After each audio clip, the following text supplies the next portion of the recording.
एकाग्रचित्त होकर अपने मन पर नियंत्रण स्थापित करके निरंतर अध्ययन करना ही अपने जीवन में सफल होने का सबसे बड़ा राज है। आइए कुतुबुद्दीन इसका समय ऐबक क्या को है? पढ़ते हैं। कुतुबुद्दीन ऐबक का 1206 ईस्वी से लेके 1210 ईस्वी तक, और 4 वर्ष ये लाहौर से ही शासन को करता है। ठीक है, इस प्रकार लाहौर को अपनी राजधानी बनाता है और 1206 से लेके 1210 ईस्वी तक ये अपनी शासन व्यवस्था को संभालता है। कहा जाता है कि 1208 ईस्वी में ये मोहम्मद गोरी का एक भाई था, गयासुद्दीन मोहम्मद बिन शाह, गयासुद्दीन मोहम्मद बिन शाह कहते हैं। तो 1208 ईस्वी में कुतुबुद्दीन ऐबक को उसकी दास्ता से मुक्ति मिल जाती है। यानी जो मोहम्मद गोरी था उसका एक भाई था गयासुद्दीन मोहम्मद बिन शाह, इसने 1208 ईस्वी में कुतुबुद्दीन ऐबक को दास्ता से क्या कर देता है? मुक्ति दे देता है। तो कभी कभी एग्जाम में क्वेश्चन बन जाता है कि कुतुबुद्दीन ऐबक को दास्ता से मुक्ति कब मिली थी? तो कब मिली थी? आपका 1208 ईस्वी में। मोहम्मद बिन शाह है, कहीं कहीं ऐसे भी मोहम्मद मिलेगा, कहीं कहीं ऐसे भी मिलेगा, जिसमें कोई दिक्कत आपको नहीं होना चाहिए। ठीक है, अब हम जानते हैं कुतुबुद्दीन ऐबक के उपाधि के बारे में कि कुतुबुद्दीन ऐबक को किन किन उपाधियों के नाम से जाना जाता था। तो उपाधि को जानने के पहले मैं कुछ बातें आपको बता देता हूं कि देखिए, कुतुबुद्दीन ऐबक बचपन में ही बहुत ही सुंदर सुरीले स्वर में कुरान पढ़ता था। अगर कुरान को पढ़ रहा है सुरीले स्वर में और उसे मुजवानी पूरे कुरान को याद हो तो भाई उसे कुछ ना कुछ तो नाम दिया जाएगा, और नाम उसे दिया गया था कुरान खां का नाम दिया गया था। क्या नाम दिया गया था? तो आधी लोगों को तो पता है कि उस सुरीले स्वर के कारण उसे कुरान खां के नाम से जाना जाता था, लेकिन उसकी विशेष योग्यता ये भी था कि उस कुरान को पूर्ण रूप से वो याद कर चुका था, कंठस्थ कर चुका था, इसलिए उसे कुरान खां के नाम से जाना जाता था। तो कुतुबुद्दीन ऐबक की जो उपाधि है मैं यहाँ पे लिखता हूँ एक एक करके, आप इसे चाहें तो नोट डाउन कर सकते हैं, अगर याद हो तो ठीक है, नहीं तो आप इसे नोट डाउन जरूर कर लीजिएगा। तो पहला उसे कुरान खां के नाम से जाना जाता था। दूसरा उसे हातिम ताई के नाम से भी जाना जाता था। किस नाम से जाना जाता था? हातिम ताई। हातिम ताई के नाम से जाना जाता था। अधिक उदारता के कारण, वो बहुत ही अधिक उदार था, इसी कारण उसे हातिम ताई के नाम से भी जाना जाता था। पील बख्श के नाम से भी उसे जाना जाता था। पील बख्श के नाम से भी जाना जाता था। वो हाथियों का भी बहुत दान करता था, इस कारण से उसे पील बख्श के नाम से भी जाना जाता था। और लगे आप उसे ये भी समझ लिए कि लाख बख्श के नाम से भी जाना जाता था। लाख बख्श के नाम से भी जाना जाता था, यानी लाखों का दान किया करता था। क्या करता था? लाखों का दान किया करता था, इस कारण से उसे आपको लाख बख्श के नाम से जाना जाता था। ठीक है, चलिए इतना तो आपको पता चल गया, लेकिन एक बात ध्यान रखिएगा कि कुतुबुद्दीन ऐबक ने कभी भी सुल्तान की उपाधि ग्रहण नहीं की थी। कुतुबुद्दीन ऐबक ने कभी भी सुल्तान की उपाधि ग्रहण नहीं की थी, बल्कि मोहम्मद गोरी द्वारा उसे दो नामकरण दिया गया था। एक नाम है मलिक और एक नाम है सिपह सलार। एक नाम क्या है? सिपह सलार।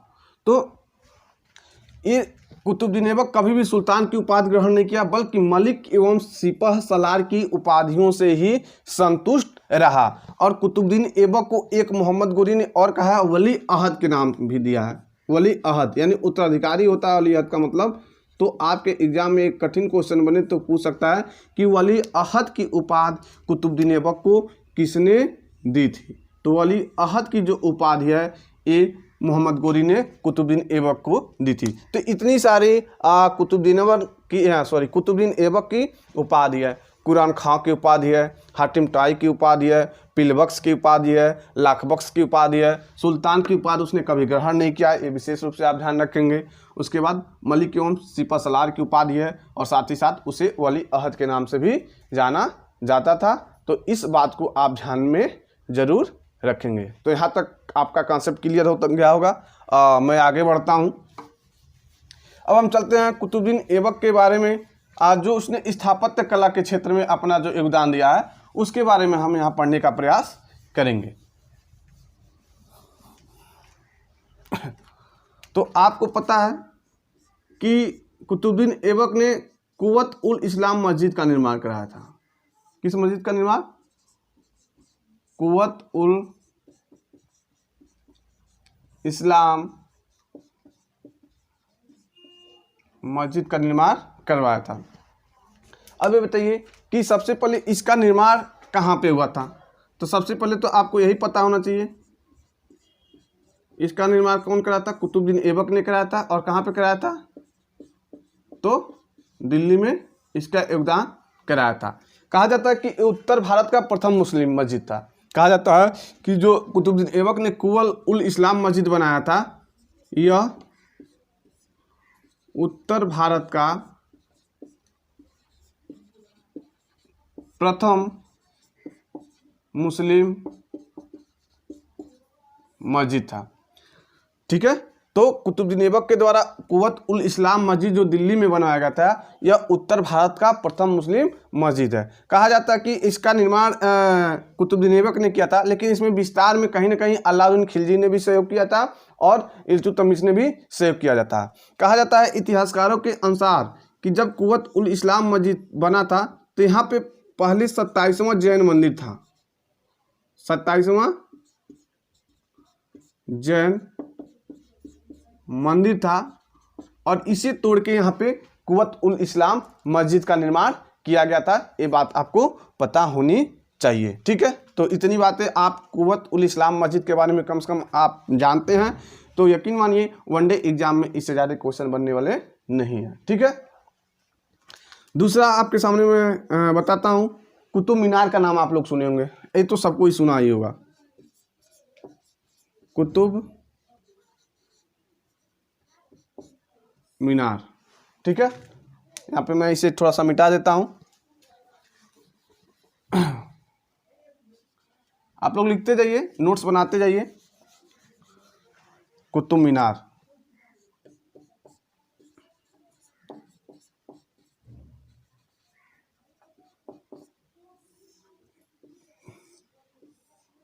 कुतुब मीनार। कुतुब मीनार का निर्माण भी किसके द्वारा कराया गया था? तो ऐबक के द्वारा ही कराया गया था। ठीक है। इतना ध्यान रखिएगा आप लोग, ऐबक के द्वारा ही कराया गया था। और कहाँ पे कराया गया था? तो इसका भी निर्माण दिल्ली में ही कराया गया था। इसका भी निर्माण कहाँ कराया गया था? दिल्ली में कराया गया था। रही दूसरी बात कि इसका जो निर्माण हुआ था, तो एक संत थे, क्या नाम था उनका? कुतुबुद्दीन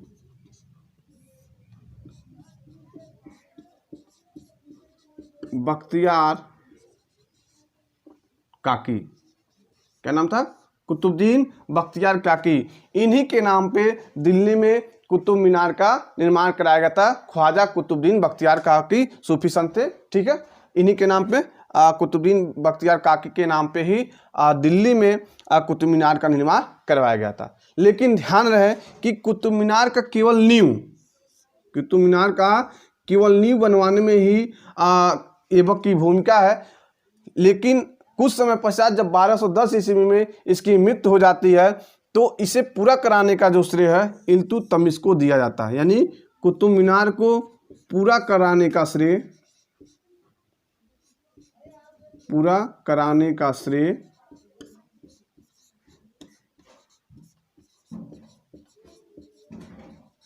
इल्तुतमिश को दिया जाता है।